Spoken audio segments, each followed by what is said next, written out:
நேரம் திருடும் பெட்டி. அந்த மனிதன் பழைய கடைகளில் தேடுவான். அவன் தேடியது காலத்திற்கே சம்பந்தமில்லாத ஒரு பொருளை. கடைசியாக தூசு படிந்த ஒரு மூலையில் மரத்தால் செய்யப்பட்ட ஒரு சிறிய சாதாரணமாக தோற்றமளிக்கும் பெட்டியைக் கண்டான். பெட்டியை திறந்து பார்த்தபோது உள்ளே எதுவும் இல்லை, வெறுமையாக இருந்தது. இருந்தாலும் அவன் அதை ரகசியமாக வாங்கி தன் வீட்டிற்கு கொண்டு வந்தான். அன்றிரவு தூங்குவதற்கு முன் ஒரு சோதனையை செய்ய முடிவெடுத்தான். அவன் தனது புதிய பளபளப்பான வாட்சை கழற்றி அதை அந்த வெறுமையான பெட்டிக்குள் வைத்தான். மறுநாள் காலை விழித்தபோது அவன் வாட்சை பார்க்கவில்லை. அதை பெட்டிக்குள் வைத்துவிட்டது நினைவுக்கு வந்தது.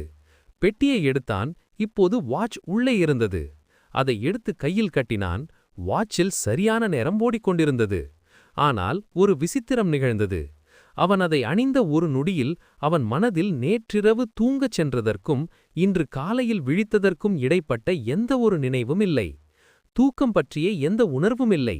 காலையில் எப்படி எழுவது என்று தெரியவில்லை. அவன் உடனே வாட்சை பெட்டிக்குள் வைத்து மீண்டும் மூடினான். அடுத்த நாள் அவன் விழித்தபோது பெட்டிக்கு வெளியே இருந்தான். வாட்ச் அவனுடைய கையில் இருந்தது. ஆனால் அந்த 2 நாட்களிலும் இருந்த மொத்த நினைவுகளும் பெட்டிக்குள் வைக்கப்பட்ட அந்த ஒரு நிமிட துல்லியத்துடன் சுத்தமாக அழிக்கப்பட்டிருந்தன. அவன் வெறும் பார்வையாளனாக மட்டுமே இருந்தான்.